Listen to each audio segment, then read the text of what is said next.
नमस्कार, स्वागत है आप सभी का। UP triple S C ANM नई भर्ती से संबंधित आप सभी के मन में जितने भी तरह के सवाल हैं, आज उन्हीं सवालों पर बात करेंगे। क्लास ऑलरेडी चल रही है और यूट्यूब चैनल पर आप आएंगे तो यहाँ पर ज्वाइन बटन से आप क्लास ज्वाइन कर सकते हैं। और जो हमारा टेलीग्राम चैनल पर क्लास चल रहा है उसमें आपको वन टाइम पेमेंट करना है और इसमें आपका पर मंथ के हिसाब से पेमेंट रहेगा। तो आपको जो भी क्लास ज्वाइन करना हो कर सकते हैं। और जो भी इसमें पुरानी क्लासेज हैं यूट्यूब चैनल वाली, वो सभी क्लासेज आप सभी को टेलीग्राम चैनल में प्रोवाइड करा दी जाएगी। टेलीग्राम चैनल वाले क्लास के लिए टेलीग्राम का एक ग्रुप है जहां पर आपको कंप्लीट इन्फॉर्मेशन मिल जाएगी, कैसे आपको क्लास ज्वाइन करना है, पेमेंट कैसे करना है। और यहाँ पर क्लास ज्वाइन करने के लिए आप डायरेक्टली इस पर लिंक पर क्लिक करेंगे, आपको वहीं से सारी जानकारी मिल जाएगी। क्लास को लेकर के आप सभी बिल्कुल निश्चिंत रहिएगा का हमारी पूरी कोशिश रहती है कि आप सभी को अच्छा से अच्छा कंटेंट प्रोवाइड कराएं और कहीं से भी आपको कॉपी पेस्ट मैटर देखने को नहीं मिलेगा। क्योंकि आप लोग जानते हैं आज की डेट में कोई भी बुक इनफ नहीं होती है और सिलेक्शन अगर पाना है तो आप सभी को एक प्रॉपर स्ट्रेटजी बनानी पड़ेगी, पूरी तरीके से सिलेबस पर बेस्ड ऑन और एग्ज़ाम ओरिएंटेड तैयारी को लेकर के चलना होगा। और इन क्लासेस में आप सभी को लाइव क्लास भी मिलेगी। लाइव क्लास के लिए आप टेलीग्राम चैनल पे आप सोच रहे होंगे लाइव क्लास कैसे मिलेगी। एक लिंक हम प्रोवाइड कराएंगे और दोनों जगह सेम टाइम पर 7 बजे से शाम 7 बजे से यूट्यूब चैनल पर हो आप चाहे टेलीग्राम चैनल पर हो, दोनों जगह सेम लाइव क्लास आप सभी को देखने को मिलेगा। आप कोई भी एक बैच ही ज्वाइन करिएगा। और यूट्यूब चैनल पर अगर आपको पीडीएफ की आवश्यकता है तो पीडीएफ के लिए आपका एक अलग से टेलीग्राम का ग्रुप है। यानी कि दोनों ही कोर्सेज में आपको सेम कंटेंट प्रोवाइड कराया जाएगा। उसके लिए बिल्कुल आप निश्चिंत रहेंगे और कंटेंट इतना ज़्यादा आपको दिया जाएगा कि बस उतना एनफ है। आपको अलग से कहीं बुक वगैरह परचेज करने की आवश्यकता है नहीं, उससे केवल आपके पैसे खराब होंगे, कोई मतलब है नहीं। कॉपी पेस्ट चीज़ें होती हैं, पुराना एडिशन वही सारी चीज़ें, और कोई भी बुक एनफ नहीं है। आप लोग जानते हैं अच्छे से आज की डेट में एग्जाम प्रिपरेशन करने के लिए और बदले हुए पैटर्न को देखते हुए। अगर आपको डायरेक्ट लिंक चाहिए चाहे यूट्यूब पर क्लास ज्वाइन करने के लिए या फिर टेलीग्राम पर, दोनों का ही लिंक हमने दे दिया है कमेंट में भी और वीडियो के डिस्क्रिप्शन में भी। अब आप सभी के यहाँ पर सवाल देख लेते हैं। जितने भी तरह के आप सभी के मन में डाउट होते हैं आप लोग आगे भी कमेंट करते रहिएगा। और अगर आपको किसी ऐसे कोई भी ऐसा डाउट हो जहाँ पर आप सभी को कॉल करना है अगर आवश्यक लगे, या व्हाट्सएप पर आप मैसेज करेंगे वहाँ पर भी हम रिप्लाई कर देंगे। और क्लास ज्वाइन करने के लिए ही आप चाहे तो हमें व्हाट्सअप मैसेज कर सकते हैं, कॉल कर सकते हैं। हमारा नंबर है 9315707758।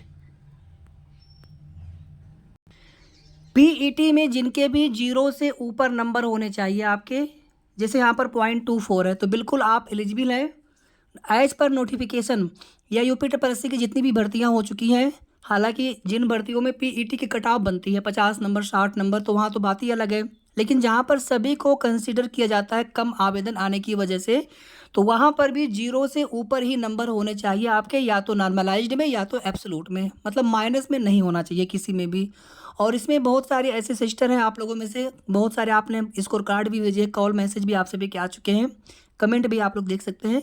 तो इसमें केवल एक समाधान हो सकता है कि आप आयोग जा कर के रिक्वेस्ट कर सकते हैं कि दोनों में से किसी भी एक स्कोर में अगर हमारे नंबर प्लस में है तो हमको मौका मिलना चाहिए। अभी तो फॉर्म आप लोग फिल कर लेंगे, लेकिन शॉर्ट लिस्टिंग के समय दिक्कत होगी। फॉर्म फिल करने में कोई समस्या नहीं है, लेकिन शॉर्ट लिस्टिंग के समय फिर जिनके नेगेटिव में नंबर रहेंगे उनको कंसीडर नहीं किया जाएगा। ठीक है, तो बाकी आपके पास समय है। आप लोग चाहे जब कुछ आप लोग संख्या में थोड़ा सा अधिक होकर के जाकर के आप रिक्वेस्ट कर सकते हैं आयोग के सचिव सर से मिल करके। अगर थोड़ी भी पॉसिबिलिटीज बनेगी तो बिल्कुल आप सभी की मांग पर विचार किया जा सकता है। और जिनके भी 0 से ऊपर नंबर है, दोनों में, नॉर्मलाइज्ड में या फिर एब्सोल्यूट में यानी वास्तविक में, 0 से ऊपर नंबर आपका कुछ भी हो, 0.24 हो, चाहे 1 2 3 4 नंबर कुछ भी हो, आप सभी लोग एलिजिबल रहेंगे मेंस एग्जाम तक के लिए। क्योंकि अभ्यर्थी उतने होने चाहिए जितने कम से कम फॉर्म के 15 गुना से ज़्यादा। अभी 4892 से कंसिडर करेंगे आप सभी, 5272 से नहीं, क्योंकि 380 सीट तो ये जो विशेष चयन वाला है पूरी पूरी सीटें एसटी कैटेगरी के हैं। तो इन पे जब भी कट ऑफ बनेगी पीईटी की या जितने भी शॉर्ट लिस्ट होंगे तो एसटी कैटेगरी वाले ही शॉर्ट लिस्ट होंगे उन सीटों पर। तो आप 4892 से भी अगर देखेंगे 15 गुना करेंगे, हालांकि 15 गुना नहीं, कम से कम 30 गुना अभ्यर्थी, कम से कम मैं बता रहा हूँ मिनिमम 30 गुना अभ्यर्थी तक शॉर्ट लिस्ट हो जाते हैं। तो आप अंदाज़ा लगा सकते हैं कि 1 लाख 1.5 लाख 1.25 लाख भी अगर अभ्यर्थी होंगे तो भी सभी को मौका मिल जाना है। और हमें जहाँ तक लग रहा है कि आपकी भर्ती में शायद जो है 50-60 हज़ार फॉर्म आवेदन आ जाए तो आ जाए। ज़्यादा भी आ सकते हैं, थोड़े कम भी आ सकते हैं, दोनों ही चीज़ें हैं। रीज़न देखेंगे तो बहुत सारे अभ्यर्थी, बहुत सारे बहनें पीईटी 2023 नहीं दी हैं, देना चाहिए था। अब अगर आप ये सोचेंगे कि वैकेंसी पता नहीं आएगी कि नहीं आएगी, हम पेड क्या करेंगे देख करके, तो फिर उसमें नुकसान आपका हो गया। और जिनके बाकी नंबर कम है, नेगेटिव में नंबर है, वो लोग भी फॉर्म आवेदन नहीं कर पाएंगे। और बहुत सारे लोगों ने पीईटी दिया ही नहीं है, तो उस वजह से भी वो फॉर्म आवेदन नहीं कर पाएंगे। तो 40 से 50,000 मैं मैक्सिमम बता रहा हूँ, इससे ज़्यादा भी हो सकता है फॉर्म थोड़े बहुत आ जाए, या इससे कम भी हो सकता है। पिछली बार भी जितने सिस्टर हमारी बैच ज्वाइन की थी, सभी का सिलेक्शन हो गया था, लगभग शायद 1-2 लोगों को छोड़ करके। पिछली बार 2 गुने ही फॉर्म आवेदन आए थे सीटों के सापेक्ष। इस बार हो सकता है 10 गुने फॉर्म आवेदन आए, 12 गुना आए, 11 गुना आए, तो उससे कोई फ़र्क नहीं पड़ता है।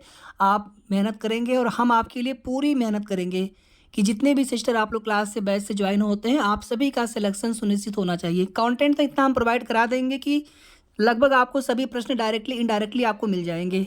पूरी उम्मीद रहेगी। आगे आपको मेहनत करना होगा हमारे साथ। जितना आपको हम डेली का डेली कंटेंट देंगे, क्लास देंगे, उतना आपको डेली का डेली उसी दिन आपको पूरा कर लेना है, स्टडी कर लेना है। कुछ और सवाल देख लीजिए आप सभी। जनरल के लिए जाति क्यों आपको चाहिए? सामान्य वर्ग में ईडब्ल्यूएस में जाति प्रमाण पत्र नहीं बनवाना होता है। जाति प्रमाण पत्र केवल ओबीसी, एससी और एसटी कैटेगरी के लिए ही बनवाना होता है। जाति प्रमाण पत्र अगर थोड़ा पुराना भी है, आप देखेंगे कि लेफ्ट साइड में यहाँ पर एक आपको बार कोड या क्यूआर कोड दिख रहा होगा, तो वही वाला प्रमाण पत्र चल जाएगा आपका। बस फादर साइड के एंड से आपका होना चाहिए। और अगर लेखपाल मना करते हैं तो आप उनसे रिक्वेस्ट कर लीजिए कि हम अपने ससुराल पक्ष के तहसील से आख्या लगवा देते हैं, उसके बाद फिर आपके पिता पक्ष से वो निर्गत कर देंगे, मना नहीं करेंगे। बिल्कुल डायरेक्टली आप कहेंगे तो हो सकता है मना करें, लेकिन अगर आप आख्या लगवा देंगे अपने ससुराल पक्ष से।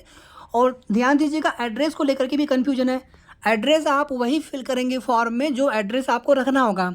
आप चाहे ससुराल पक्ष का एड्रेस रखें या फिर निवास का। जिनकी शादी बहुत पहले की हुई है तो आप चाहेंगे हम ससुराल पक्ष का एड्रेस रखें, बिल्कुल वही रखिए, कोई दिक्कत नहीं है, कोई समस्या नहीं है। बस वही एड्रेस फिर आपको फॉर्म फिलअप में भी करना होगा और वही एड्रेस आपको डॉक्यूमेंट वेरिफिकेशन में भी वेरीफाई करवाना होगा। बस इतनी सी बात होती है और कोई समस्या उसमें नहीं होती है। ईडब्ल्यूएस कैटेगरी में अगर आपकी शादी हो चुकी है तो फादर साइड से ही आपका मान्य किया जाएगा, और अगर आप अविवाहित हैं तो फिर पिता पक्ष से। तो जनरल के जो अभ्यर्थी हैं, यानी आप ईडब्ल्यूएस में भी नहीं आते हैं, तो आपको तो डोमिसाइल भी आपसे नहीं मांगा जाता है। डीबी के लिए अगर मांगा जाएगा तो बनवा लीजिएगा उस टाइम पे। बाकी डोमिसाइल क्यों मांगा जाता है? डोमिसाइल इसलिए मांगा जाता है क्योंकि आप लोग जानते हैं कि उत्तर प्रदेश के मूल निवासियों को ही आरक्षण का लाभ अनुमन्य है, इसीलिए निवास प्रमाण पत्र उनके लिए अनिवार्य है। आपके लिए, सामान्य वर्ग के लिए अनिवार्य नहीं होता है। आधार कार्ड पे भी एड्रेस होता है, वहाँ से भी काम चल जाएगा। बाकी आप डोमिसाइल पुराना हो चल जाएगा, आप नया बनवाना चाहे बनवा लीजिएगा। और डोमिसाइल पे या जो भी आपका प्रमाण पत्र उस पर लिखा होता है वैलिडिटी टाइम कि 2 साल 3 साल कितने समय के लिए वैलिड है।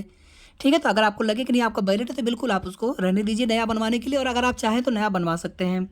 ठीक है, तो जनरल के लिए कोई भी प्रमाण पत्र, डोमिसाइल या ईडब्ल्यूएस या कुछ भी अगर आपको नहीं बनवाना है तो जाति आपकी लगेगी नहीं। ईडब्ल्यूएस हो चाहे ओबीसी एससी एसटी हो, अगर आप अपना प्रमाण पत्र बनवाते हैं तो आपको डोमिसाइल भी बनवाना पड़ेगा, अनिवार्य है। इसके अलावा 36 आरक्षण में freedom fighter, ex serviceman, sports quota वाला, वहाँ पर भी सीटें हैं। तो जो भी अभ्यर्थी बिलोंग करते होंगे बिल्कुल आप अपना प्रमाण पत्र बनवा सकते हैं अगर आपके पास ना हो। और ध्यान दीजिएगा, अब जो प्रमाण पत्र बनने लगा है क्यूआर कोड वाला ही बनता है ऑनलाइन। ठीक है, तो इस चीज़ का आप सभी विशेष ध्यान रखेंगे।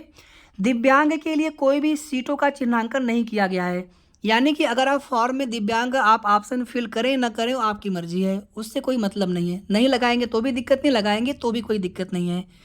ठीक है, जैसे मान लीजिए आपने ओबीसी का सर्टिफिकेट लगा दिया सपोज दैट अपने फॉर्म में, लेकिन आपने डॉक्यूमेंट वेरिफिकेशन के समय ओबीसी आपने दिया नहीं सर्टिफिकेट, तो कुछ होता नहीं है। बस आपसे वहाँ पर एक 4 लाइन लिखवाएंगे कि आपको जनरल में कंसीडर करेंगे, आपको कोई प्रॉब्लम नहीं होगी क्योंकि आपने अपना कास्ट सर्टिफिकेट दिया नहीं। या पीएच आपने लगा दिया गलती से, लेकिन आप जब पीएच नहीं दे पाएंगे, पीएच लागू ही नहीं है, पीएच की सीटें ही नहीं है, तो फिर पीएच वाला आरक्षण नहीं मिलेगा। बाकी आप जो ओबीसी में होंगे, एससी में होंगे, एसटी में होंगे या ईडब्ल्यूएस या फिर जनरल, तो आप उसी हिसाब से आपको आपकी मेरिट में आप उसमें जगह पाएंगे अगर आप मेरिट लिस्ट में आते हैं तो। भले ही आपकी शादी सेम कास्ट में हुई हो, इंटर कास्ट न हुई हो, तो भी आपको पिता पक्ष से ही निर्गत होना चाहिए। आपका जाति प्रमाण पत्र पिता के नाम से होना चाहिए। और अदर स्टेट में अगर आप हैं, अगर मान लीजिए आपका मायका अदर स्टेट का है, भले ही आपकी शादी उत्तर प्रदेश में हुई हो, पूरी पढ़ाई आपने उत्तर प्रदेश में की हो, लेकिन आपके पिता का जो निवास है, आप पिता पक्ष के आधार पे जो आपका मूल निवास है, अगर वो अदर स्टेट में है तो फिर आप किसी भी वर्ग में हो, OBC, SC, ST, EWS, general कुछ भी हो, तो आप लोग सामान्य वर्ग में ही कंसीडर किए जाएंगे। बिल्कुल पीईटी जरूरी है, पीईटी से ही फॉर्म भर पाएंगे आप सभी। ओबीसी में आरक्षण के लिए आपको ओबीसी का कास्ट सर्टिफिकेट और डोमिसाइल निवास प्रमाण पत्र, उत्तर प्रदेश का मूल निवासी, वो बनवाना पड़ेगा। एक्सपीरियंस के लिए देखिए, फॉर्म आवेदन की लास्ट डेट से देखा जाएगा, आप चाहे जब बनवाइए, लेकिन फॉर्म आवेदन की लास्ट डेट तक अगर आपका कम से कम 1 साल भी अगर पूरा नहीं हुआ है तो आपको कोई फ़ायदा नहीं मिलेगा। 1 साल पूरा हुआ होगा तभी आपको 3 नंबर मिलेंगे, 2 साल पूरा हुआ होगा तो 6 नंबर मिलेंगे, और आयु सीमा में छूट भी मिलेगी। अच्छा, एक सवाल आप सभी के मन में और है, मान लीजिए आप ओबीसी में सपोज दैट और आप 5 साल या 6 साल संविदा की नौकरी कर चुके हैं, तो यहाँ से आपको 5 साल आयु सीमा में छूट मिल जाएगी। ओबीसी का 3 साल होता है, तो ये दोनों जोड़ करके नहीं मिलेंगे, दोनों में जो ज़्यादा होता है सिर्फ वही एक आपको फ़ायदा मिलता है, दोनों कभी भी जोड़ करके नहीं मिलता। ओबीसी से है एज 40 है तो आपके लिए तो वैसे भी 3 साल की छूट मिलती है।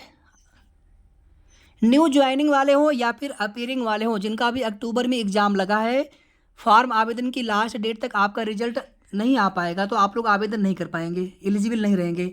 रिजल्ट आप मार्कशीट भले ही आप बाद में लें, लेकिन आपका रिजल्ट डिक्लेयर हो जाना चाहिए, आप उसमें पास हों, क्वालिफाइड हों, लास्ट डेट से पहले पहले 27 नवंबर 2024 से पहले पहले, तभी आप लोग फॉर्म भरने के लिए एलिजिबल रहेंगे। अब इसमें देखिए डेट एक्सटेंड करना, अब दिसंबर में आपके रिजल्ट आने की उम्मीद रहेगी तो इसमें डेट एक्सटेंड करना, अब ये आप लोग जा करके आयोग में रिक्वेस्ट कर सकते हैं, अगर मान जाएंगे तो बहुत अच्छी बात है। करेक्शन आदि अगर नहीं हुआ है या फिर बाद में करेक्शन करवा भी लेते हैं, जब आप डीबी के समय जाएंगे जो फॉर्म आपसे भरवाया जाएगा, एक प्रपत्र आपको 4 प्रपत्र मिलेंगे, टोटल 7 पेजेस का 4 प्रपत्र मिलेंगे, तो उसमें आप अपना दोनों एड्रेस भर सकते हैं। वर्तमान में कहाँ पर है आप, पहले आपने फॉर्म में कौन सा एड्रेस भरा है, कोई बात नहीं, बाद में एड्रेस चेंज हो गया, कोई डजेंट मैटर, उसका कोई फर्क नहीं पड़ता, शादीशुदा, बाद में शादी, पहले शादी हो गई, ठीक है। बस ये होता है कि फॉर्म आवेदन के समय जो भी आप जानकारी फिल करें वो जानकारी सही से ही फिल करें। बाद में आपकी शादी हो गई तो फिर क्या करेंगे, उसमें क्या दिक्कत है, फिर बाद में आप अपने पति का नाम, एड्रेस सब कुछ अपना दे सकते हैं करंट एड्रेस में, और वर्तमान पुराने एड्रेस में जो आपने फॉर्म फिलअप किया होगा वही एड्रेस आप फिल करेंगे।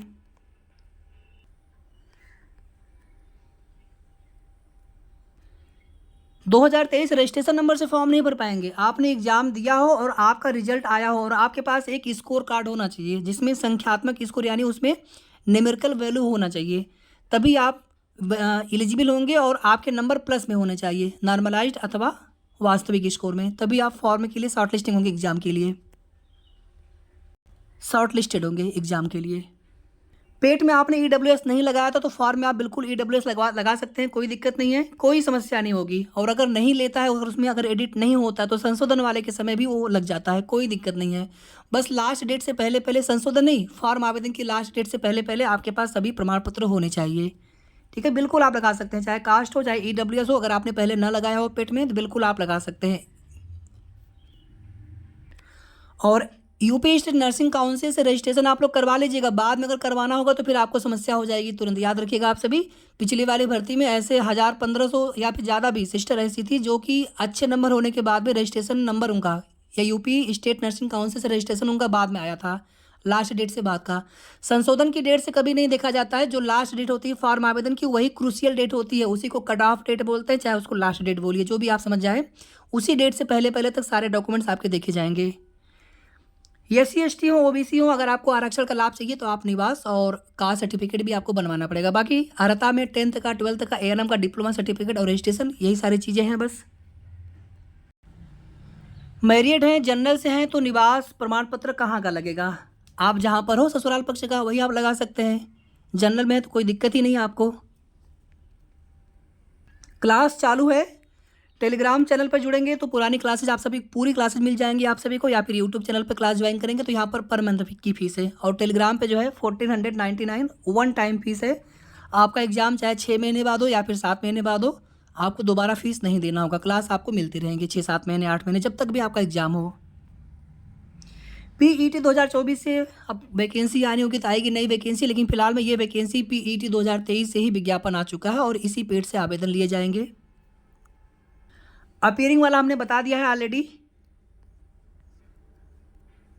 और आप सभी की कास्ट सर्टिफिकेट पर ये वाला देखेंगे क्यूआर कोड, ये वाला है, तो ये क्यूआर कोड आप सभी पे होना चाहिए कास्ट सर्टिफिकेट पर, ठीक है। ऐसे बहुत सारे सिस्टर ने अपने कास्ट सर्टिफिकेट उन्होंने भेजा हुआ है देखने के लिए, तो देखा है हमने, रिप्लाई भी किया है हमने। तो आप सभी पे ये होना चाहिए। बाकी पुराना अगर आपके पास है तो पुराना वाला चल जाता है, कोई दिक्कत नहीं होती है। ज़्यादा पुराना होने पर फिर ये सजेस्ट किया जाता है आप सभी को कि आप न्यू बनवा लीजिए। अगर ज़्यादा पुराना हो, अब 4 साल 5 साल 6 साल पुराना हो, तो फिर आप न्यू बनवा लेंगे तो ज़्यादा बेटर रहेगा। एग्ज़ाम डेट को लेकर के आप ही शॉर्ट लिस्टिंग कब तक होगी, तो फॉर्म आवेदन के लगभग 3-4 महीने बाद भी शॉर्ट लिस्टिंग की नोटिस आ जाती है, कभी कभी जल्दी भी आ जाती है। अब ये डिपेंड करता है किस भर्ती को लेकर के क्या प्रोग्रेस रखना है आयोग को, शासन को। वैसे तो अगर नियमित सीक्वेंस में देखेंगे तो अभी पेट 2022 की कई भर्तियाँ जिनकी एग्जाम होने हैं, फिर पेट 2023 से भी आपकी भर्ती क्या विज्ञापन आने से पहले भी कई भर्तियाँ हैं जिनके आगे पहले शॉर्ट लिस्टिंग के नोटिस, कुछ के आनी बाकी है, कुछ के आ चुके हैं, फिर आगे उनके एग्जाम डेट। तो कम से कम 6-7 महीने 8 महीने यानी अप्रैल मई तक या उसके बाद ही एग्ज़ाम लगने की संभावना रहेगी। अप्रैल मान के चले, अप्रैल से ज़्यादा लेट नहीं। बाकी अगर लेट होता है एग्ज़ाम तो कोई बात नहीं, लेकिन आपकी तैयारी होनी चाहिए एग्ज़ाम को लेकर के। और शॉर्ट लिस्टिंग वही एग्ज़ाम डेट से 2-2.5-3 महीने पहले देखने को मिलता है, यानी कि लगभग वही फरवरी तक मान के चलें आप। महाकुंभ का भी आयोजन होना है तो उस दौरान कोई भी एग्ज़ाम उत्तर प्रदेश में संभव नहीं होंगे। और अब यहाँ पर कौन से आपके सभी के सवाल बचे हुए हैं। कास्ट बता दिया हमने, EWS डोमिसाइल भी बता दिया हमने, पेट में स्कोर भी हमने बता दिया, अदर स्टेट सभी हमने बता दिया है। आयु सीमा में छूट ये भी हमने बता दिया है। आयु सीमा में छूट 18 से 40 है, अगर आप OBC से हैं तो 43, SC ST है तो 45, और अगर आप संविदा है तो उस स्थिति में आपको जितने साल आप ड्यूटी किए होंगे उतने साल आपको आयु सीमा में छूट मिलेगी। अब इसके अलावा भी आपके मन में कोई सवाल हो या फिर कोई चीज़ अगर स्पष्ट नहीं हो पाई हो तो आप कमेंट करके भी पूछ सकते हैं, या फिर आप हमें व्हाट्सएप या फिर कॉल भी कर सकते हैं। वीडियो को आप सभी प्लीज़ लाइक शेयर कर दिया करें, और अगर आपने अभी तक चैनल को सब्सक्राइब ना किया हो तो सब्सक्राइब भी कर लीजिएगा। हमारी पूरी कोशिश होती है जो भी सही और ऑथेंटिक जानकारी हो वही जानकारी आप सभी को समय समय पर देते रहें। धन्यवाद।